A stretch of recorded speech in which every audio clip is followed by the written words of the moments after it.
بسم اللہ الرحمن الرحیم۔ میں ہوں بشار صدیق اور آج کی ہماری یہ جو ویڈیو ہے یہ کچھ ٹویٹس پر مشتمل ہے۔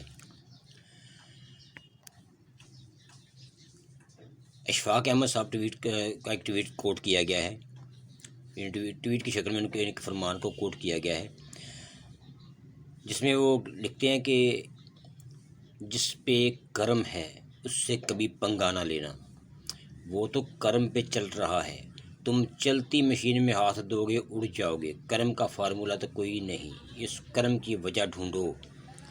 جہاں تک میرا مشاہدہ ہے جب بھی کوئی ایسا شخص دیکھا جس پر رب کا کرم تھا اسے پایا، پوری عقل کے باوجود بس سیدھا سا بندہ، بہت تیزی نہیں دکھائے گا، الجھائے گا نہیں، رستہ دے دے گا، بہت زیادہ غصہ نہیں کرے گا، سادہ بات کرے گا۔ کیا آپ نے عمران خان کو اس کے عین مطابق نہیں پایا؟ حامد میر نے انکشاف کیا ہے کہ عمران خان صاحب کی آمد ہے، کیونکہ یہ آمد بہت مختلف ہوگی۔ اس آمد سے اسٹیبلشمنٹ پوری طرح گھبرا چکی ہے۔ جب عمران خان صاحب نے خود اعلان کیا کہ اسٹیبلشمنٹ اپنا نمائندہ چوز کریں مذاکرات کے لیے، لیکن اسٹیبلشمنٹ سمجھتی ہے کہ عمران خان جھک گیا ہے۔ نہیں، اگر اسٹیبلشمنٹ 10-15 دن کے اندر مذاکرات کے لیے باہر نکلتی ہے تو اسٹیبلشمنٹ کے حق میں بہتر ہے، اگر نہیں آتی تو ویسے بھی 10-15 دن کے بعد وہ جلوہ نظر آئے گا جو پوری دنیا نے کبھی نہیں دیکھا ہوگا۔ مبشر لقمان ٹویٹ کرتے ہیں کہ میرے ذرائع کے مطابق جنرل آصف غفور عمران خان کے لیے اب ایکٹیو کر دیا گیا ہے، کیونکہ جنرل آصف غفور جانتا ہے میرا مستقبل عمران خان کے ساتھ ہے، تیاری کر لیں، عمران خان آ رہا ہے۔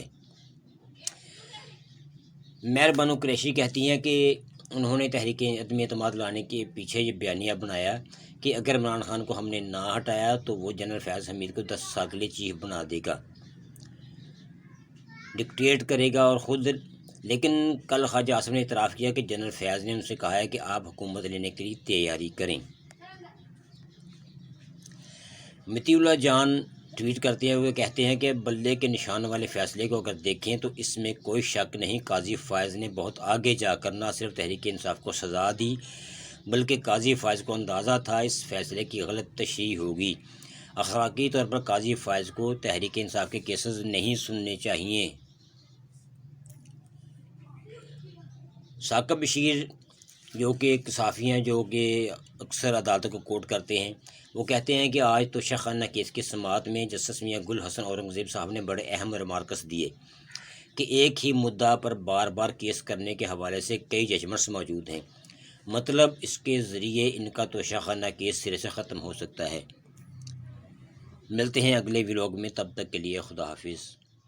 چینل کو سبسکرائب کرنا مت بھولیے گا۔